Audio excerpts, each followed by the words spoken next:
আহির, তোমার বাবা তোমার সামনে নিজের মর্যাদা রাখার জন্য তোমার দাদুর সঙ্গে কথা বলেছেন রঞ্জার সেতারের বিষয়ে। রঞ্জা পরীক্ষাটা দিতে পারবে আহির, পণ্ডিতজি অনুমতি দিয়েছেন।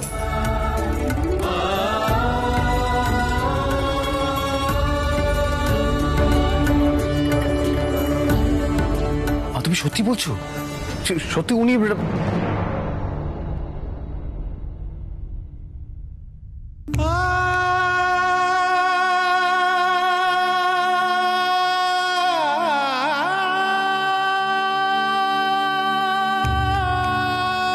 সত্যি বলছি আহির।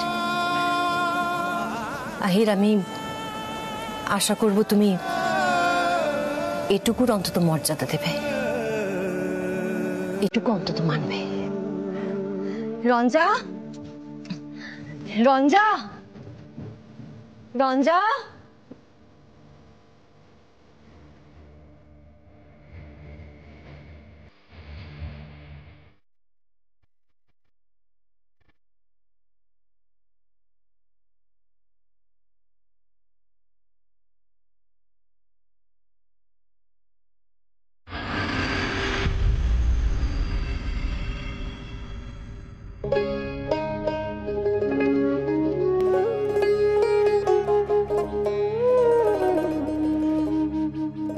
বাবা।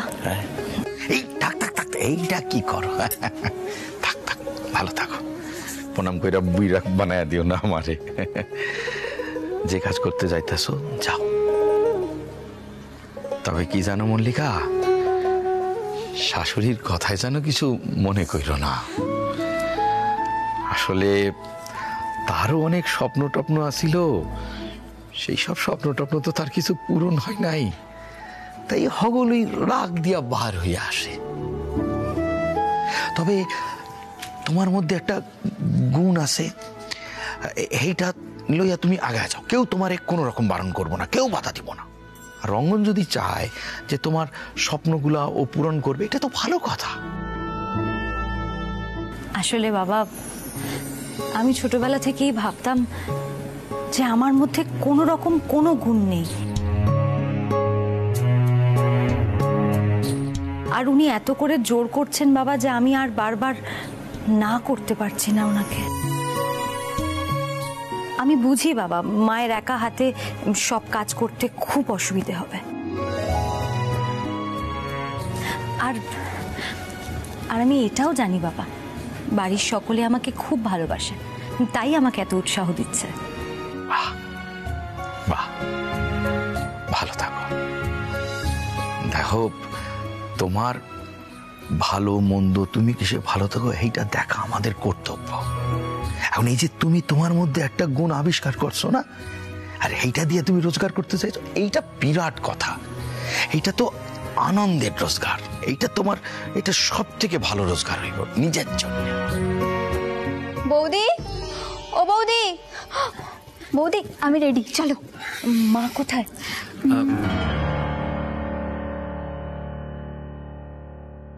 বাজার যেতে হবে। 100 বার যাও। মা থাক থাক থাক, এসব আমায় আবার কেন?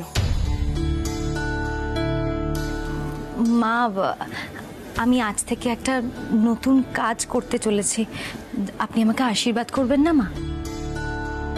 তোমার বাবা তো তোমাকে আশীর্বাদ করেছেন, সেটাই যথেষ্ট না? আমার আশীর্বাদের আবার কি দরকার?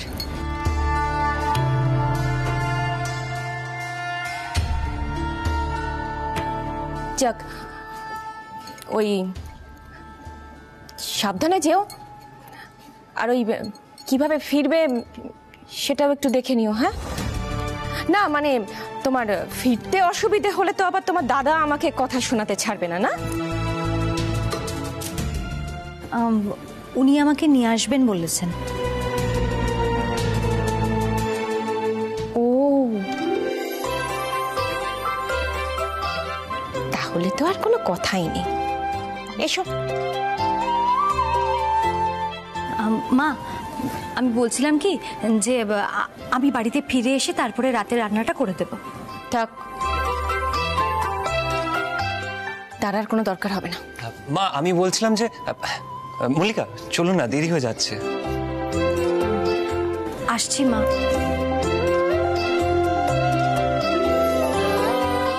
বাবা আসছি।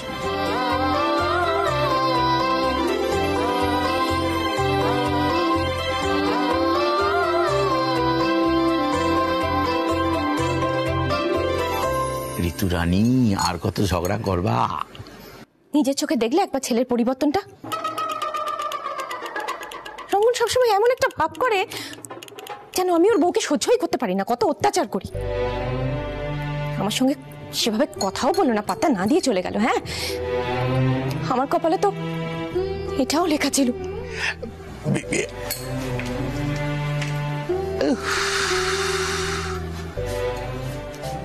কই কি একবার নিচে আসবেন?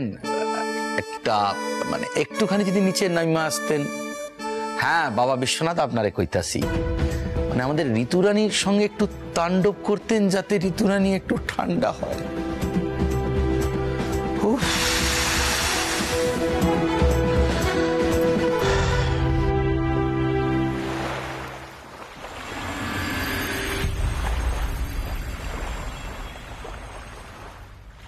রঞ্জা রঞ্জা রঞ্জা রঞ্জা রঞ্জা, তুই পরীক্ষা দিতে পারবি। বাবার অনুমতি নিয়ে নিয়েছে জেঠুমনি। রঞ্জা তুমি তাড়াতাড়ি তৈরি হয়ে নাও, ওস্তাদ জীবনে এক্ষুনি বেরোতে হবে।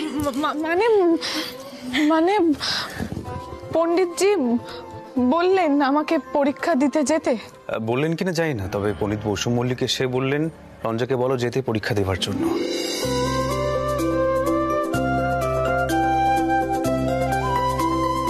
আচ্ছা রঞ্জা শোনো, বলছি যে ওখানে গিয়ে তোমাকে যে রাগটা বাজাতে দেবে, তুমি যদি সেটাতে কনফিডেন্স না পাও তুমি কিন্তু সঙ্গে সঙ্গে বলবে। আর শোনো, তুমি ঠিক করে নাও তুমি কি বাজাবে। আহির, আমার তো সব রাগই কেমন একটা গুলিয়ে যাচ্ছে, ভীষণ নার্ভাস লাগছে আমার। রাগের কথা মাথায় আসবে কি করে? মামুনি, তোমার ছেলে এসেই যেভাবে এই রাগ সেই রাগ নিয়ে প্রশ্ন করলো, বরাবরও এটাই করে। পারফরমেন্সের আগে চিন্তার চোটে নিজে রাতে ঘুমোবে না আর সকলকে টেনশন দেবে। আন্টি এদিকে এসো। আমি না ভেবেছিলাম যে পণ্ডিতজি রাজি হবেন না, আমি পরীক্ষাটাই দিতে পারবো না, আমার খুব নার্ভাস লাগছে। পাগলি, তুই পারবি রঞ্জা, ঠিক পারবি, দেখিস পারবি। আহির, তুমি রঞ্জাকে নিয়ে যাবে তো? হ্যাঁ মা, আমি নিয়ে যাচ্ছি ওকে।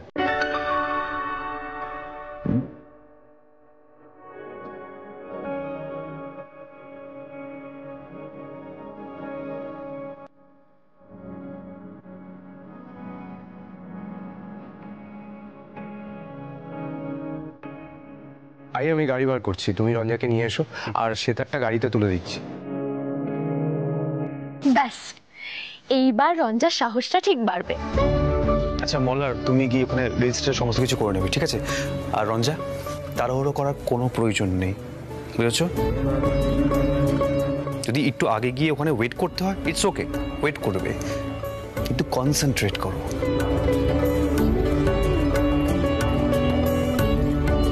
মানে আমাদের তো সেভাবে রেওয়াজটা হয়নি, মানে ভালোভাবে হয়নি, তাই বলছি রঞ্জা।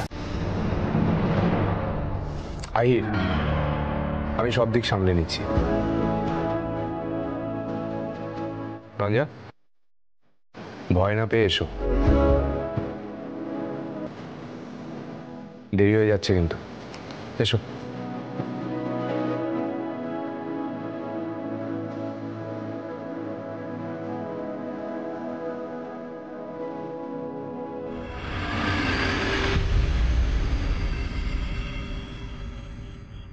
হ্যাঁ হ্যাঁ রঙ্গন বাবু, আমি মোড়ের গাছতলাতেই দাঁড়িয়ে আছি।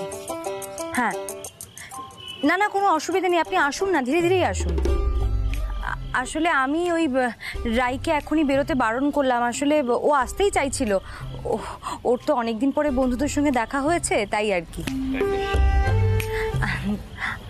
আসলে আমাকে তো বাড়িতে গিয়ে একটু রান্নার দিকটাও দেখতে হবে, না না, আপনি আসুন, এখনো তো খুব বেশি রাত হয়নি, কোনো অসুবিধা নেই, আপনি তো চিন্তা করবেন না। আসুন, আমি অপেক্ষা করছি, আমি এখানেই আছি। হ্যাঁ হ্যাঁ হ্যাঁ, আমি কোথাও যাচ্ছি না, এখানেই দাঁড়িয়ে আছি। রাখছি, হ্যাঁ।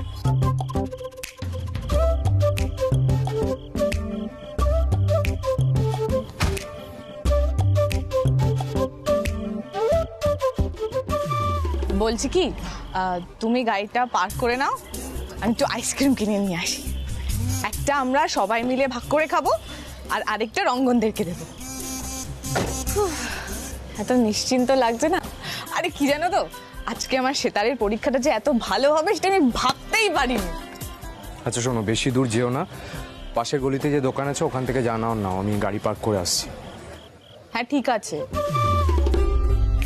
বউ কত দূর যাবে, কোথায় যাবে, কতটা পা হাঁটবে, সেগুলো উনি ডিসাইড করে দেবেন। এই কারণেই ওই গুন্ডাদের পাল্লায় পড়েছিলে, মনে আছে? ঠিক আছে ঠিক আছে।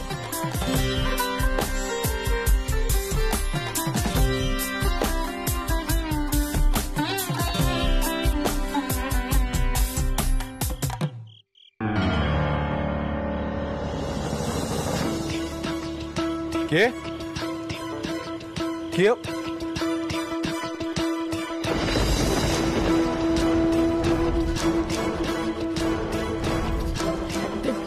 দাদা, তুমি? মল্লিকা, তুই তুই এই সময় একা একা কি করছিস এখানে? তুমি হঠাৎ এইখানে? আমি তো রঞ্জাকে সেতারের পরীক্ষা দিতে নিয়ে গিয়েছিলাম, সেখান থেকেই ফিরছি। কিন্তু তুই এখানে, তুই একা একা কোথায় যাচ্ছিস? না, আমি একা একা না, রঙ্গনবাবু আসছেন আমাকে নিতে, বাড়ি ফিরবো। বাড়ি ফিরবি? কোথায় গিয়েছিলিস? কি হলো মল্লিকা, চুপ করে আছিস কেন? বল, কোথায় গেছিলিস? তুই ভয় পেয়ে যাচ্ছিস কেন? আর এই ব্যাগে কি আছে তোর? এটা কিছু না। কিরে বল, তুই এমন কোনো কাজ করেছিস যেটা আমি পছন্দ করব না, তাই তো? কি করেছিস? ব্যাগে কি আছে দেখি, দেখা। আরে ব্যাগে কি আছে দেখা আমাকে। দাদা, এটাতে কিছু নেই ব্যাগে, খুলো একটা দিয়ে।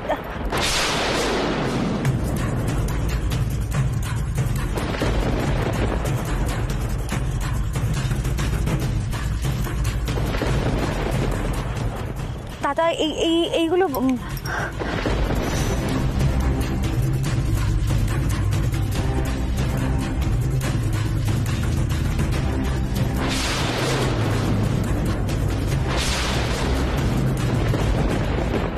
এগুলো কি মল্লিকা? এসব তো দেখছি পার্লারের মেয়েরা নিয়ে আসে। দাঁড়া দাঁড়া দাঁড়া, আমি সুরমণ্ডলে দেখেছিলাম একটা মেয়ে রঞ্জাকে সাজাতে আসতো, ওর হাত পা পরিষ্কার করে দিত, মাথায় তেল মাসাজ করে।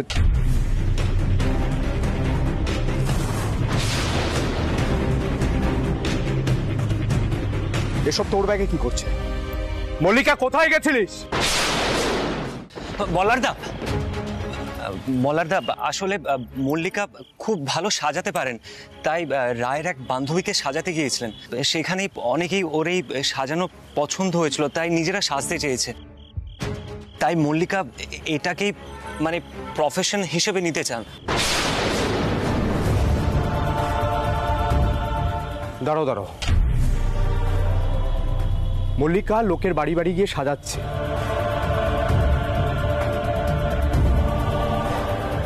প্রফেশন হিসাবে নেবে মানে? ওকে দিয়ে এসব করিয়ে রোজগার করাচ্ছ? না না দাদা, ও বসু মল্লিক পরিবারের মেয়ে রঙ্গন, মল্লারদা, ওকে দিয়ে কাজ করে রোজগার করাচ্ছ? বড় সাহস তোমার, এত বড় সাহস! দাদা কি করছো কি? কি হলো রঙ্গন? সেই বউকে দিয়ে রোজগার করে পেট চালাতে হচ্ছে তো? তোমার নিজের কোনো ক্ষমতা নেই? দাদা কি বলছো? আজ তোমার হাড়গোড় আমি ভেঙে দেবো।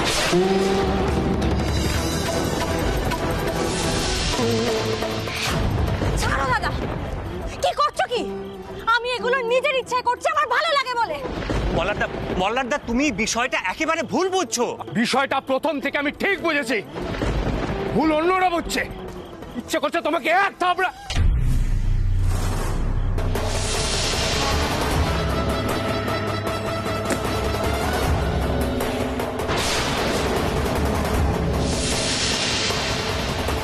হাতটা ছাড়ো রঞ্জা, হাতটা ছাড়ো। সংসার চালানোর জন্য তোমার ভাই আমার বোনকে দিয়ে কি কি করাচ্ছে জানো সেটা?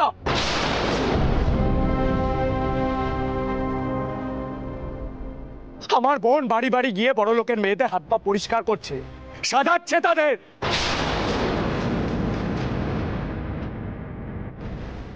এই অবস্থা করেছে তোমার ভাই আমার বোনের। মল্লারদা ব্যাপারটা সেরকম নয়। ব্যাপারটা সেরকমই। তোমার রোজগার নেই বলে আমার বোনকে দিয়ে সংসার চালাচ্ছি। দাদা তুমি কি বলছো? উনি এসব কথা বলেননি, আর বললেই বা কি, সংসারটা তো আমারও। তার মানে ও বলেছে তোমাকে মেরে ফেলবো। আমার বোনটা ফেললে নয়।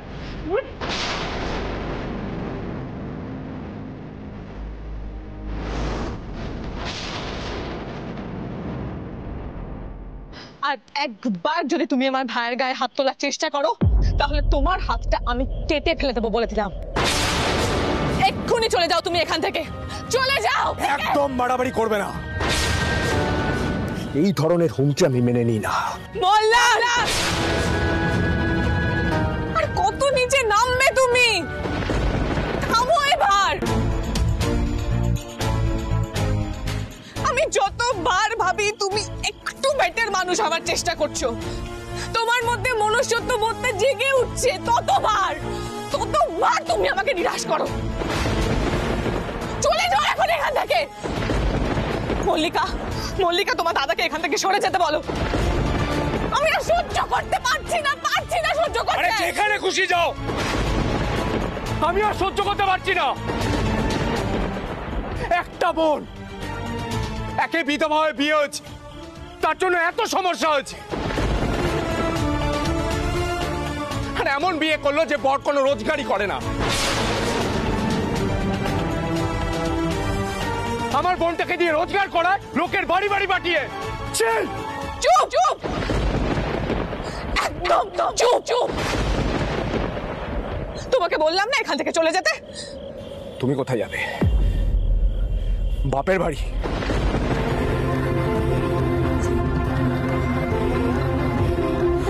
মল্লিকা, রঙ্গন, তোমরা এক্ষুনি এখান থেকে চলো, এক্ষুনি।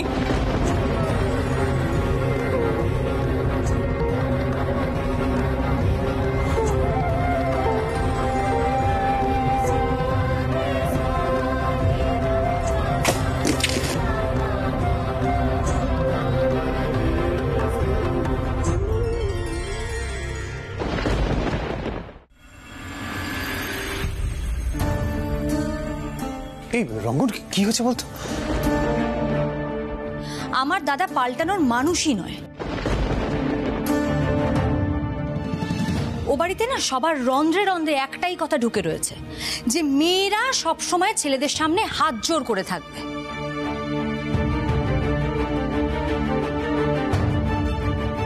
ছেলেরা যেটুকু টাকা পয়সা দেবে সেটাতেই মেয়েরা চলবে, আর আর ছেলেরা যা বলবে মেয়েরা সবকিছুতে হ্যাঁ বলবে, আর ঘরের মধ্যেই থাকবে। দাদা ভাই, আমি যে আমার জীবনে প্রথমবার একটা টাকা রোজগার করলাম, আর সেটার যে কি আনন্দ সেটা আমার দাদা কিন্তু কোনোদিনও বুঝতে পারবে না।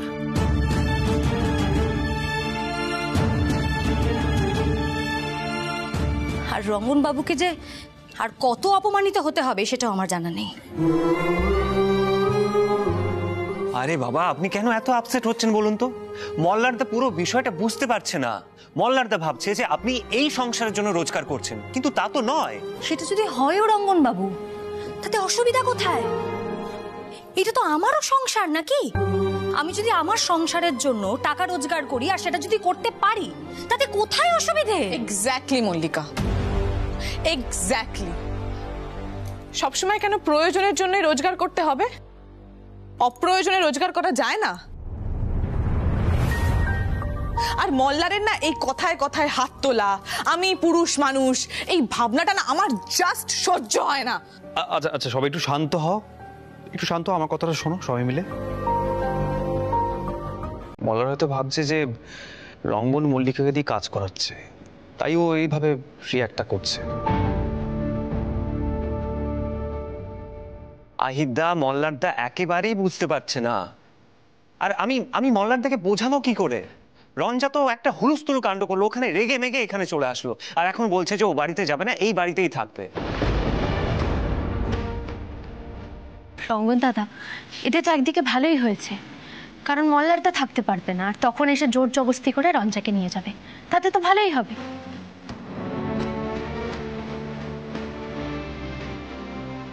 না না পিলু, তুমি বুঝতে পারছো না, মল্লারকে আগে ভালো করে বোঝাতে হবে। ওর হয়তো ইগোতে লেগে গেছে। না, আমার মনে হচ্ছে ও ভাবছে যে মল্লিকা বসু মল্লিক বাড়ির মতের বিরুদ্ধে কি বিয়েটা করেছে, আর এই মুহূর্তে খুব ভালো আছে, আনন্দে আছে, সেটা মনে হয় ও মেনে নিতে পারছে না।